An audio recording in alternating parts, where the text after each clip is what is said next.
अस्सलाम वालेकुम viewers, rich Pakistan का नया एपिसोड लिए मैं हूं आपका मेजबान अब्दुर्रहमान। आइए डिस्कस करते हैं आज की दो इंटरेस्टिंग न्यूज़। पाकिस्तान में दो अहम हाईवेज की तामीर और मरम्मत और तोसी की मंजूरी दी गई है। सैकड़ों किलोमीटर की हाईवेज एक गिलगित बल्तिस्तान में है और दूसरी सूबा सिंध में है। कौन कौन सी हाईवेज हैं, इनकी मजीद तफसीलात आज डिस्कस करेंगे, जबकि आज प्रोग्राम के दूसरे हिस्से में हम आपको बताएंगे कि रेलवे की पाकिस्तान भर में मौजूद लाखों एकड़ पड़ी हुई गैर इस्तेमाल शुदा ज़मीन को अब लीज पर देने का ऐलान किया गया है। उसमें से इब्तदाई तौर पर 4 डिवीजन लाहौर, मुल्तान, रावलपिंडी और सक्खर डिवीजन के अंदर 14 कीमती प्रॉपर्टीज़ 21 सालों के लिए लीज पर दी जाएंगी। इसे प्रोग्राम के दूसरे हिस्से में डिस्कस करेंगे, लेकिन पहले चलते हैं आज की सबसे अहम खबर। अहम हाईवे जगलोट से स्कर्दू तक 164 किलोमीटर की इस हाईवे को मजीद तोसी और मुरम्मत करने के लिए इसके पर 32 अरब रुपए की मंजूरी दी गई है। इसके ज़रिए इसके वो पैचेस जो सिर्फ इस वक्त 4 मीटर चौड़े हैं उन्हें 8.5 मीटर चौड़ा किया जाएगा, और जो पहले 7 मीटर चौड़े हैं उन्हें 12.3 मीटर चौड़ा किया जाएगा। अब इस तमाम प्रोसेस के बाद इस रोड के ऊपर जो रफ्तार है ट्रैवल की वो 70 से 90 किलोमीटर पर आवर हो जाएगी। समझ लीजिए मैदानी इलाकों जितनी तेज़ी से ही आप वहाँ पर गाड़ी चला सकेंगे। ये जो रोड है कराकोरम हाईवे और उस इलाके के लिए बहुत अहम है, और फ्यूचर में पाकिस्तान जो सीपैक के तहत एक नया ऑल्टरनेट रूट डेवलप कर रहा है, जिसके अंदर ज़मीनी रास्ते के ज़रिए गिलगित बल्तिस्तान के रास्ते पाकिस्तान सामान आ जा पाएगा। ये रोड उसका एक अहम पुर्जा है। इसके अलावा आज की दूसरी अहम खबर जो इन्हीं हाईवेज के मुतालिक है, नेशनल हाईवे जो 5 है वो मोरू से रानीपुर तक गुज़िश्ता सैलाब में अच्छी खासी ख़राब हुई थी। उसे रीवैम्प करने के लिए और उसको बेहतर करने के लिए मंजूरी दी गई है। 95.5 किलोमीटर की ये हाईवे है। इस पर 57 अरब रुपये लागत आएगी। इसी प्रोजेक्ट के अंदर सैलाब के दौरान तबाह होने वाले, ख़राब होने वाले नेशनल हाईवे के 32 पुल भी हैं, उन्हें भी रिपेयर किया जाएगा, उन्हें बेहतर किया जाएगा, जो कि 2022 के सैलाब में बुरे तरीके से डैमेज हुए थे।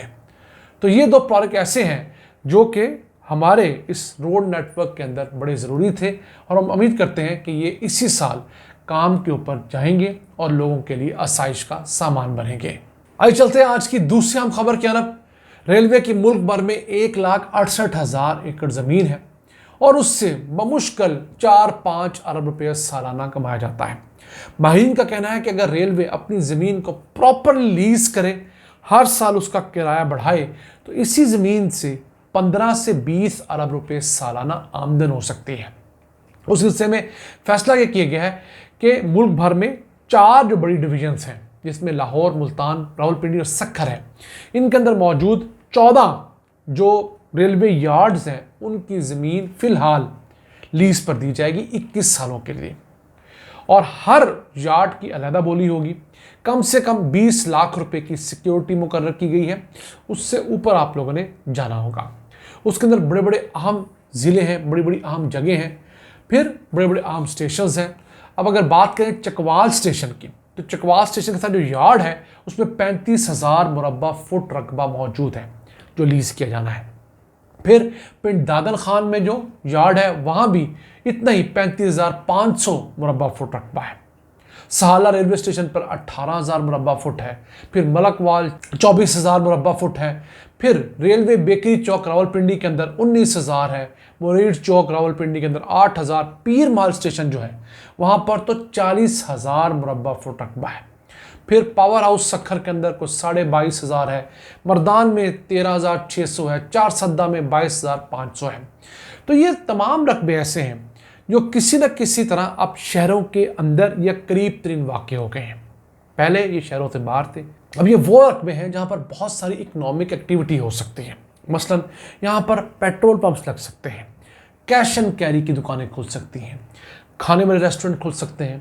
बच्चों के लिए जो किड्स एरिया का रवाज चला है, जहाँ पर जंपिंग कासल होते हैं और इसी तरह के मुख्तलिफ बच्चों के लिए रिक्रिएशनल एक्टिविटीज़ होती हैं, वो वहाँ पे खुल सकती हैं।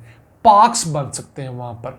तो अब तो मुल्क भर में बहुत सारे नए बिजनेसेस आ गए हैं। उन बिजनेसेस को अगर आप 21 साल के लिए लीज पर देंगे और हर साल उनका किराया 10% बढ़ेगा, जो पूरे मुल्क में एक रवाज है। तो यकीन कीजिए ये बहुत एक हेल्दी कंपटीशन होगा। फजूल पड़ी ज़मीनें जिन पर बार बार कब्जा होता है, उन कब्ज़ों को वागुजार करवाने के लिए आपको मज़ीद खर्चा करके बार बार ऑपरेशंस करने पड़ते हैं, लेकिन उसका कोई मुस्तकिल हल नहीं। जब उसका कोई वाली वारिस होगा 21 सालों के लिए, 15 सालों के लिए, 10 सालों के लिए, जितनी भी आप लीज़ देंगे, तो यकीन कीजिए वो रकबे महफूज हो जाएंगे। एक महफूज होंगे, दूसरा उनसे सोर्स ऑफ इनकम बनेगा। फिर वो रकबे जब आबाद होंगे तो उससे शहरों की खूबसूरती में इजाफा होगा, शहरों के अंदर दस्तयाब फैसिलिटीज़ में इजाफा होगा।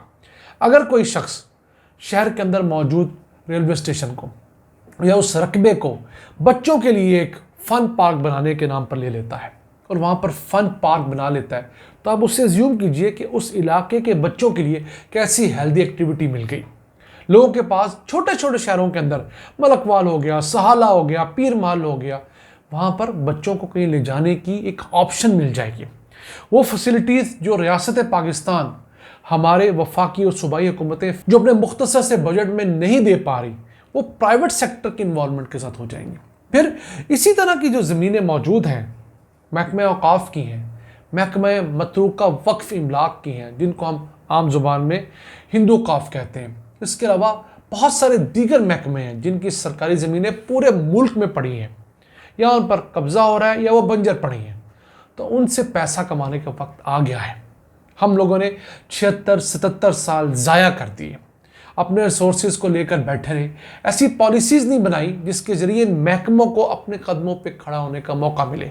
कैसी बात है कि खरबों रुपए मालियत की ज़मीनों वाले महकमे खरबों रुपए के नुकसान में है। अब रेलवे, जिसकी ज़मीन 1,63,000 एकड़ है और इसकी मालियत को 1,000 अरब रुपए से ज़ायद की है, वो हर साल 40-50 अरब रुपए का नुकसान करता है और हुकूमत को अपने टैक्स के पैसों से या कहीं से कर्ज लेकर इसका नुकसान पूरा करना पड़ता है। तो अगर इनको पॉलिसी बनाकर सर्विलेंस के जरिए मौका दिया जाए कि अपने रिसोर्सेज को बेहतर यूटिलाइज करें, थोड़े अरसे के लिए लीज दें, 99 साल वाला कल्चर खत्म करें, या तो ऐसी प्राइम लैंड है कि उससे बहुत बड़ी इन्वेस्टमेंट मिल रही है, तो फिर तो आप समझ आती है किसी ने वहाँ पर हाई राइज बिल्डिंग बनानी है तो वो तो 15-20 साल के लिए बनाएगा ना, उसको तो कम से कम 40-50 साल की लीज चाहिए होगी। लेकिन अगर किसी ने वहाँ पर पेट्रोल पंप लगाना है, अगर इस तरह की और इन्वेस्टमेंट करनी है, फूड कोर्ट लगाना है, तो वो तो बहुत लंबा चौड़ा इन्वेस्टमेंट वाला काम नहीं है। वो अपना खर्चा 2-3 साल में पूरा करेगा, बाकी साल मुनाफा कमाएगा और फिर दोबारा जब उस रकबे को लीज पर दिया जाएगा तो वो खुद भी बिड में बैठ सकता है, ज़्यादा बिड देकर उसी को अगले 15-20 सालों के लिए रिटेन कर सकता है। नाज़रीन, आज का एपिसोड, हमें उम्मीद है हम चंद नई बातें आप तक पहुंचाने में कामयाब हुए होंगे। अपने मेज़बान अब्दुर्रहमान को इजाज़त दीजिए। अल्लाह के बाद।